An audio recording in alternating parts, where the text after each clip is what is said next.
श्रोताओं, दूरभाष पर इस समय हमारे साथ जुड़ रही हैं डॉक्टर तुलिका चंद्रा, जो कि अर्थशास्त्र विभाग एमकेपी पीजी कॉलेज में कार्यरत हैं और अर्थशास्त्र पढ़ाती हैं। डॉक्टर तुलिका चंद्रा, आज इस कार्यक्रम में बहुत बहुत स्वागत है आपका। बहुत बहुत धन्यवाद। डॉक्टर तुलिका चंद्रा, ये लॉकडाउन का समय है और सोशल डिस्टेंसिंग पर काफी जोर दिया जा रहा है। आप क्या मानती हैं, सोशल डिस्टेंसिंग कितना आवश्यक हो गया है? क्योंकि ऐसा कहा जा रहा है कि आने वाले समय में इसे हमें अपनाना ही होगा और तभी जाकर हम कोरोना से बचाव कर सकते हैं। आपके विचार? मेरा तो ये मानना है कि सोशल डिस्टेंसिंग की जो आप बात कह रहे हैं, तो ये इस समय एक औषधि के रूप में है। मतलब अगर हम इस बीमारी से, जब भी हम बीमारी की बात करते हैं तो हम इंजेक्शन की बात करते हैं। खैर, वो इंजेक्शन भी आ रहे हैं अब, लेकिन सबसे पहला जो इस बीमारी से लड़ने का हथियार है हमारे पास, और बड़ा सशक्त हथियार है, वो है सोशल डिस्टेंसिंग। और सोशल डिस्टेंसिंग से ही हम बीमारी को जो पहली चरण में खत्म कर सकते हैं, पॉज कर सकते हैं, तो वो मैं मानती हूँ सोशल डिस्टेंसिंग है। हमारे श्रोताओं से क्या कहना चाहेंगे, किस तरह से वो इसका अनुपालन करें? देखिए, मैं यहाँ पर ये कहना चाह रही हूँ कि सबसे पहले तो हमें ये समझना है कि महामारी जो है, मतलब इस समय हमारा ही देश नहीं, हम तो विकासशील देश हैं, जितने भी विकसित देश हैं उन्होंने भी इसके आगे घुटने टेक दिए हैं। तो बहुत मतलब संकट की घड़ी है। और मेरा सिर्फ यहाँ पर अब जो हमारी बात सुन रहे हैं उनसे एक बात, बहुत महत्वपूर्ण बात मैं ये कहना चाहती हूँ कि सरकार दिन रात प्रयास कर रही है। बिल्कुल जिसे कहना चाहिए, ये जो महामारी है एक लड़ाई की तरह इसका सामना कर रही है। तो मैं ये कहना चाहती हूँ कि सरकार के निर्देशों को मानो, और सरकार जो प्रयास कर रही है उसकी लड़ाई को किसी भी तरह कमजोर न पड़ने दें हम। तो निर्देशों को माने, सोशल डिस्टेंसिंग उसमें सबसे पहले आता है। इसका अगर हम पालन करेंगे तो आप ये देखिए कि सफलता अभी बहुत धीमी गति से मिल रही है, लेकिन यहाँ पर अगर विश्व के विकसित देशों के साथ आप तुलना करें तो हमारे देश की स्थिति बहुत बेहतर है। और उसमें मैं सबसे बड़ा जो योगदान है वो सोशल डिस्टेंसिंग को देना चाहूंगी। आज आप ये देखिए कि हम लोग अपने घरों में हैं और जिसे कहना चाहिए इतनी बड़ी बीमारी से लड़ रहे हैं, हमें सफलता भी प्राप्त हो रही है। तो उसका जो मुख्य कारण है, कोई हम इसकी दवाई नहीं ले रहे हैं, सिर्फ एक अपने को मजबूत कर रहे हैं कि अपनी इम्यूनिटी को बढ़ा रहे हैं, लेकिन सबसे बड़ी दवाई तो सोशल डिस्टेंसिंग ही है ना, इसका पालन जरूर करा जाए। डॉक्टर तुलिका चंद्रा, हमारे जो बहनें हैं इस समय इस कार्यक्रम को सुन रही हैं, उनसे क्या कहना चाहेंगी? किस तरह से जो हैंड हाइजीन की बात कही जा रही है कि बार बार हम हाथ धोएं, इसका क्या इम्पोर्टेंस है? थोड़ा बताएं कि इस वायरस से किस तरह से हाथ धोने से हम लड़ सकते हैं। मैं बिल्कुल आपको इसमें विस्तार से बताना चाहूंगी कि हम जानते हैं कि महिलाएं हमेशा से ही एक मल्टी डायमेंशनल, बहुआयामी भूमिका निभाती आई हैं, और इस संकट की घड़ी में तो और भी उन्हें सजग होना है और सतर्क होना है। अब आपने हाथ धोने वाली बात कही है, तो हाथ धोने वाली बात का तो हमें हाथ धोकर ही पीछे पड़ जाना है, लेकिन उसके साथ में मैंने कुछ पंक्तियों के द्वारा महिलाओं की जिद और जज्बे को दर्शाना चाहूंगी। मतलब मैं यहाँ आपको विशेष रूप से एम्फसाइज करना चाह रही हूँ कि जिद भी है और जज्बा भी है। नंबर 1, मैं सैनिक बनकर कोरोना को घर की दहलीज में दाखिल नहीं होने दूंगी। मैं बड़े बुजुर्गों की सेवा करके, ध्यान रख के डॉक्टर की आवश्यकता पड़ने नहीं दूंगी। मैं बच्चों को बढ़िया बढ़िया भोजन फास्ट खिलाकर होटल रेस्टोरेंट की याद आने नहीं दूंगी। मैं यदि किसी काम से जुड़ी हूँ, जैसे कोई टीचर है, कोई बैंक में है, मैं यदि किसी काम से जुड़ी हूँ तो उसे घर से पूरा करने में कोई कमी आने नहीं दूंगी। आखिर में मैं बातचीत के द्वारा घर के सभी सदस्यों को कोरोना से कैसे बचें, क्या क्या करें आदि निर्देशों को भूलने नहीं दूंगी। जिसमें आपने विशेष रूप से बात करी थी हाथ धोने की, तो आप ये देखिए हमारी तो पुरानी परंपरा चली आ रही है। अगर हम अपने गांव का स्ट्रक्चर देखें तो सबसे पहले घर में कोई आता था तो वो बाल्टी से मग के हाथ धुलाए जाते थे, पैर धुलाए जाते थे, तब वो एंटर करता था। और आज जब हम इतनी महामारी से लड़ रहे हैं तब ये सब बातें एम्फसाइज करी जा रही हैं कि भाई आप हाथ धोइए। तो हमारी तो ये परंपरा का एक बहुत महत्वपूर्ण अंग है।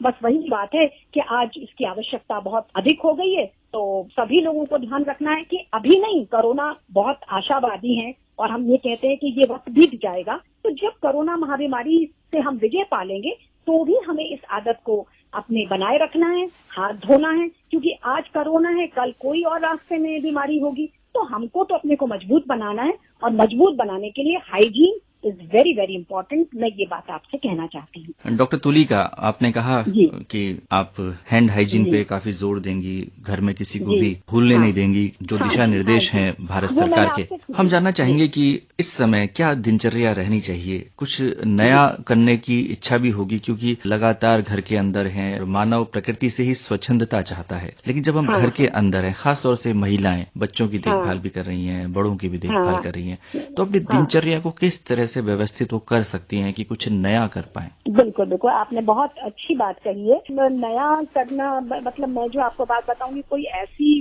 बहुत विशेष नई बात नहीं है, लेकिन कुछ बातें ऐसी हैं कि सबसे पहले तो आप ये देखिए बहुत साधारण सी बात है कि घर के वातावरण को खुशनुमा रखना है, क्योंकि इस समय चारों ओर आप ये देखिए 1.25 महीना हो जाएगा हम घर के अंदर हैं, तो तय बात है कि मानसिक रूप से भी कई लोग थोड़ा सा इसमें अस्थिर हो जाते हैं कि भाई हम बाहर नहीं जा पा रहे हैं। तो एक तो घर में पॉजिटिविटी रखनी है। और यहाँ पर मैं आपको विशेष रूप से एक बात बताना चाहूंगी कि हम बच्चों से कहते हैं, लड़कियों से कहते हैं कि भाई घर का काम करो, खाना बनाना सीख लो। तो मैं यहाँ कहना चाहूंगी कि लड़कियों को ही नहीं, लड़कों को भी घर के कार्यों में निपुण बनाएं। या आपके पास समय है, बच्चे आपके इस समय नियंत्रण में हैं, बाहर जा नहीं पा रहे हैं। और यहाँ पर एक चीज और कहना चाहूंगी कि अगली जनरेशन को बताना है कि अंतरिक्ष पर पहुंचने वाला मनुष्य प्रकृति की मार, प्रकृति के क्रोध के आगे बेबस हो जाता है। तो अपने कामों के प्रति थोड़ा निपुणता लाएं। और इसमें मैं समझती हूँ महिला की भूमिका बहुत महत्वपूर्ण है कि बच्चों को वो खाना बनाने की नई नई तरीके, क्योंकि देखिए भाग दौड़ में ये सही बात है कि बच्चों को समय नहीं मिल पाता था। और उधर आप ये देखिए कि मार्केट तो कंज्यूमर को बिल्कुल कैप्चर करता ही है। तो आने वाले हम पिछले समय में देखते हैं कि ऑनलाइन मार्केटिंग में सारी चीजें बिल्कुल छाई हुई थी। तो थोड़ा सा ये हमें समय मिल गया है कि बच्चों को घर के काम के लिए थोड़ा सा उन्हें तैयार करें, उन्हें इनकरेज करें, प्रोत्साहित करें। और एक बात मैं और आपको यहाँ पर ऐड करना चाहूंगी कि विमेन जो है बहुत कंपैशनेट होती है, उसके अंदर बहुत कोऑपरेशन की भावना होती है। तो बच्चों ये समय मिला है कि बच्चे हमारी पकड़ में हैं। मतलब ये शब्द मुझे थोड़ा कहने में अजीब लग रहा है, लेकिन बात बिल्कुल सही है कि इस पकड़ को मजबूत बनाकर थोड़ा सा सकारात्मक कर दें। तो बच्चों के अंदर सहानुभूति की भावना है, थोड़ा एनिमल्स के प्रति, गाय, पक्षी, डॉग, देखिए अपने पेट की तो परवाह सब करते हैं, उसे तो घर के सदस्य कहा जाता है। लेकिन इस समय थोड़ा सा हम बच्चों को नेचर से जोड़ देंगे कि भाई आप थोड़ा खाना डॉग्स के लिए, गाय के लिए, पक्षियों के लिए। तो जिसे कहना चाहिए ना कि महाबीमारी में भी बहुत बुरी ये स्थिति है, लेकिन कुछ अच्छा हमारे बच्चे सीख जाएंगे। और ये भी मैं साथ में कहना चाहती हूँ कि जैसे मास्क बनाने का काम है, आप ये देखिए जब प्रेसिडेंट ऑफ इंडिया की वाइफ ये कार्य कर सकती है, तो हम लोग तो बहुत साधारण हैं उनके सामने। और मास्क बनाएं, घर में खाली समय मिलता है। और हर काम में महिलाओं को मैं विशेष रूप से आग्रह करना चाहूंगी कि हर कार्य में बच्चों को जरूर जोड़ें। और बच्चों को ही नहीं, बच्चों के पापा को भी जोड़ें। बड़े अगर बुजुर्ग हैं, उनसे काम ना ले तो उनके एक्सपीरियंस जरूर काम आएंगे, उनसे सलाह जरूर लें, उनको इंक्लूड करें। तो इससे बढ़िया समय, मतलब वैसे आप देखिए कि घर की चार दीवारी के बाहर समय बहुत, जिसे कहना चाहिए, विपरीत चल रहा है। लेकिन घर के अंदर हम इसको अच्छा समय बनाएं, सबको इन्वॉल्व करें, बुजुर्गों को, बच्चों को, हस्बैंड को, लड़कों को। तो आप ये देखिए कि हम कल को याद करेंगे कि एक समय था जब कोरोना आया था, लेकिन उस कठिन समय में भी हमने उस समय का कितना अच्छा सदुपयोग करा। डॉक्टर तुलिका चंद्रा, बहुत ही अच्छी बात आपने कही कि हम याद रखेंगे कि ऐसा दौर आया था और उसमें किस तरह से हमने विजय प्राप्त की थी। आपने कहा महिला की बहुत महत्वपूर्ण भूमिका होती है, मल्टी डायमेंशनल भूमिका की बात आपने की। वो परिवार की धुरी भी है। इस समय परिवार नामक जो संस्था है वो भी बहुत मजबूत हुई है, हमारी जो बॉन्डिंग है वो भी बहुत मजबूत हुई है। हम बच्चों को समझ पा रहे हैं, बच्चे हमें समझ पा रहे हैं, क्योंकि हमारे पास समय है। यही समय है जब हम बुजुर्गों के प्रति भी सम्मान दिखाएं, जो परिवार है उसके बारे में जानें, एक दूसरे को समझें। आपका क्या मानना है? बिल्कुल, ये तो आप ये देखिए कि हमारा जो भारतीय संस्कृति है जॉइंट फैमिली सिस्टम पे पूरा आधारित थी। और कुछ ऐसा समय आया 1991 के बाद, मल्टीनेशनल कंपनीज आई, बच्चे अपने बाहर नौकरियों पे चले गए। और एक शब्द बहुत अच्छा नहीं है, लेकिन बिखराव सा तो आया ही था, जो ये छोटे परिवार थे। तो मुझे लग रहा है कि ये जो बीमारी आई है कहीं ना कहीं हमको एक सबक देने के लिए आई है कि भाई प्रकृति का शोषण भी बहुत कर दिया आपने, पशुओं का उत्पीड़न भी बहुत कर दिया। तो अब वो समय आया है कि घर के अंदर, क्योंकि देखिए हम घर के बाहर तो निकल ही नहीं सकते ना, तो घर के अंदर जो हमारी पुरानी संस्कृति है उसको फिर से जागृत कर दें, उसको फिर से जीवित कर दें। और पूरा विश्व हमारी संस्कृति को मानता है, वो बात अलग है कि हम लोग इससे विमुख होते जा रहे थे। तो महिला एक बहुत ही केंद्रीय भूमिका निभा सकती है और अपनी इस संस्कृति को बिल्कुल जीवित कर सकती है। और आप ये देखिए कि अभी कोरोना की लड़ाई में तो सफल होंगे ही होंगे। आने वाले किसी भी इस तरह की जो महामारी है या कोई भी प्रकार का संकट है, हम लोग बहुत आपस में जुड़ जाएंगे, बहुत सशक्त हो जाएंगे और फिर लड़ाई छोटी हो या बड़ी हो, उसका सामना हम बहुत ही अच्छी तरीके से कर पाएंगे। बिल्कुल सही कहा आपने डॉक्टर तुलिका। हम सभी जानते हैं कि हम विजयी होंगे और हमारे सामने कुछ आंकड़े हैं जो बताते हैं कि जितने लोग मृत्यु को प्राप्त हुए हैं उससे कई ज्यादा ऐसी संख्या है जो ठीक हुए हैं। यानी इससे लड़ा जा सकता है। हमारी जो इम्यूनिटी है, हमारी जो प्रतिरोधक शक्ति है और जो हमारा आशावाद है, हमें बहुत ही पॉजिटिव रहना होगा कि ये इतनी खतरनाक बीमारी होने के बावजूद यदि हम सोशल डिस्टेंसिंग, जैसे कि आपने कहा कि एक औषधि के रूप में हमारे सामने है, और भी जो बंदिशें हैं उनका यदि हम पालन करते हैं तो हम निश्चित तौर पर विजयी होंगे। ये एक आशा है और उम्मीद पूरी है कि हम इसमें विजयी होंगे। आप क्या कहेंगी अंत में, संक्षेप में? मैं बिल्कुल अंत में ये कहना चाहूंगी, आपने पॉजिटिविटी की बात कही, तो हमें हर तरह से पॉजिटिव होना है, बस कोरोना पॉजिटिव नहीं होना है।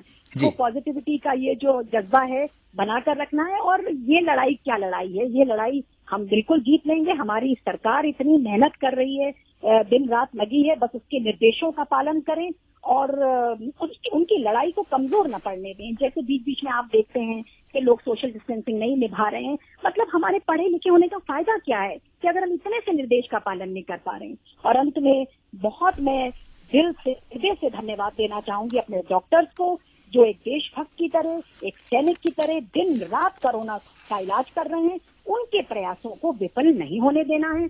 और मैं यहाँ पर एक चीज और जोड़ना चाहूंगी कि बच्चों के अंदर एक समाज सेवा की भावना जरूर आए। अब आपने जैसा शुरू में बताया, मैं एनकेपी कॉलेज में पढ़ाती हूँ, तो हमारे एनकेपी कॉलेज के जो एनसीसी के बच्चे हैं इस समय एडमिनिस्ट्रेशन की मदद कर रहे हैं। और मैं कभी उनके पेरेंट्स को धन्यवाद देना चाहूंगी जिन्होंने इस डर के माहौल में उन बच्चों को सामने किया है। तो इस तरह की बातें जब निकल कर सामने आती हैं तो हमें लगता है कि हम कहीं से भी कमजोर नहीं है। अगर मुसीबत आएगी तो हम सामना करेंगे और सामना करने में हमारी सबसे बड़ी शक्ति हमारी सरकार है जो इतना मेहनत कर रही है, और सरकार के साथ हमारी परिवार है जो परिवार हमें शक्ति दे रहा है, और महिला, जैसे कि हमने प्रारंभ में कहा था, महिला तो बिल्कुल केंद्रीय भूमिका निभाती है। तो महिला को अपनी भूमिका बहुत अच्छे से निभानी है और हम सबको विजयी होना है। कोरोना बिल्कुल भाग जाएगा, ऐसा मेरा ही कहना नहीं है, हम सबका मानना है, सबका कहना है। डॉक्टर तुलिका चंद्रा, इस बहुत ही महत्वपूर्ण बातचीत के लिए, और ये बहुत ही